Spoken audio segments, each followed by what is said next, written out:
आणि शेतीचा शेतकऱ्यांचा मुद्दा सुद्धा हिवाळी अधिवेशनामध्ये चांगलाच गाजतोय, खास करून सोयाबीन संदर्भातला। सोयाबीनचा 9% ओलावा असून सुद्धा शेतकऱ्यांना त्याचा लाभ मिळाला नाही, खरेदी सोयाबीन केलं गेलं नाही असा आरोप विरोधकांनी केला। काँग्रेसचे विधिमंडळाचे नेते विजय वडेट्टीवारांनी याची माहिती सभागृहात दिली। यावेळी त्यांनी शेतकऱ्यांचा नाकारला गेलेला सोयाबीन सभागृहात दाखवला।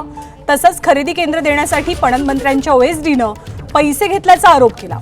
बीड येथील अखिल काझी हा खासगी व्यक्ती पैशाची वसुली करत असल्याचा खळबळजनक आरोप विजय वडेट्टीवारांचा आहे। सोयाबीन खरेदी गैरव्यवहार प्रकरणी जर कारवाई होत नसेल तर सांगायचं कुणाला, असा सवालही त्यांनी उपस्थित केला आहे।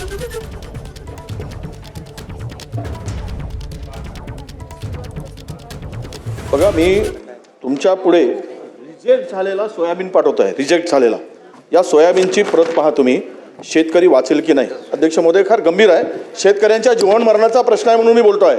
हा सोयाबीन रिजेक्ट केला आहे, या शेतकऱ्याचं नाव आहे राठोड साहाव।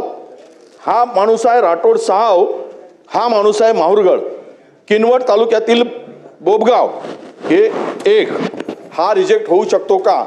तो शेतकरी रडत आला काल प्रश्न उपस्थित केल्यानंतर।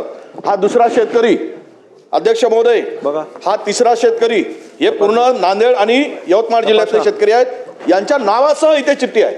हा सोयाबीन जर रिजेक्ट झाला, फक्त 9% मॉइश्चर आहे, 9%। मी आपल्याला अध्यक्ष महोदय सांगतो विनंती करून, बघा तर मी काल जे बोललो, मला कोणी तुम्ही लोकांनी माझी थोडीशी एबीपी माझा, उघडा डोळे बघा नीट।